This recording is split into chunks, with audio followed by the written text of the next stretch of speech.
ធ្លាប់បរាជ័យម្ដង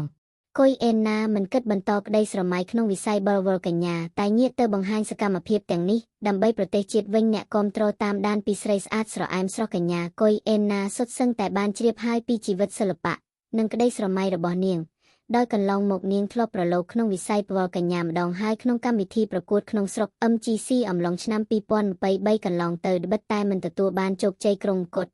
តែនាងក៏មានតំណែងជាលំដាប់រងទី1និងឆក់បានក្តីស្រឡាញ់គាំទ្រពីមហាជនមិនធម្មតាដែរយ៉ាងណាមិញប៉ុន្មានឆ្នាំក្រោយប្រកួតវិស័យបវរកញ្ញានេះគុយអេនណាក៏កាន់តែបង្ហាញភាពលេចធ្លោរបស់ខ្លួននិងក្លាយជាគ្រាប់ពេជ្រក្នុងចិត្តអ្នកគាំទ្រវិស័យបវរកញ្ញា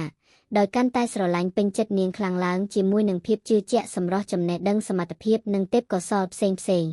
លើសពីនេះបវរកញ្ញាគុយអេនណាតែងឆក់បានការចាប់អារម្មណ៍និងសរសើរខ្លាំងពីមហាជនចំពោះសកម្មភាពក៏ដូចជារូបភាពថ្មីជាច្រើនដែលនាងបានថតបង្ហាញពីកន្លែងមួយទៅកន្លែងឃើញថាសុទ្ធសឹងតែរំលេចនៅសម្បត្តិវប្បធម៌ខ្មែរ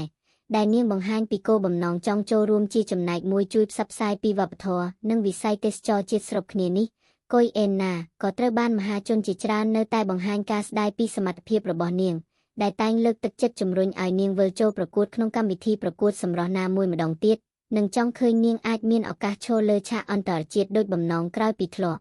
បរាជ័យម្ដងនោះត្បិតតែទទួលបានការគាំទ្រលើកទឹកចិត្តជំរុញឲ្យចូលប្រកួតវល់កញ្ញាជាថ្មីប៉ុន្តែឃើញថាកញ្ញាគុយអេនណាមិនបានគិតគូរចង់បន្តក្តីស្រមៃលើវិស័យនេះឡើយតែបែរជាបន្តបង្ហាញសកម្មភាពជួយដល់ប្រទេសជាតិតាមរយៈកម្មវិធីសប្បុរសធម៌ថតផ្សព្វផ្សាយវប្បធម៌និងទេសចរជាហូរហែវិញជាក់ស្ដែងថ្មីកន្លងទៅនេះគុយអេនណាកាន់តែធ្វើឲ្យមហាជនអ្នកគាំទ្រសរសើរស្ងប់ស្ងាញ់ពេញដោយក្តីមោទកភាពក្រោយនាងបង្ហាញការលះបង់ទាំងសម្រស់និងកម្លាំងកាយចិត្តធ្វើដំណើរថ្មើរជើងពីភ្នំពេញទៅកាន់ខេត្តសៀមរាបក្រោមប្រធានបទដើរដោយក្តីសង្ឃឹមដាម3ទេសចរដើម្បីធ្វើមូលនិធិសម្បុរសធម៌ជួយកុមារពិការកម្ពុជានិងចូលរួមជួយផ្សព្វផ្សាយពីទេសចរកម្ពុជាផងដែរ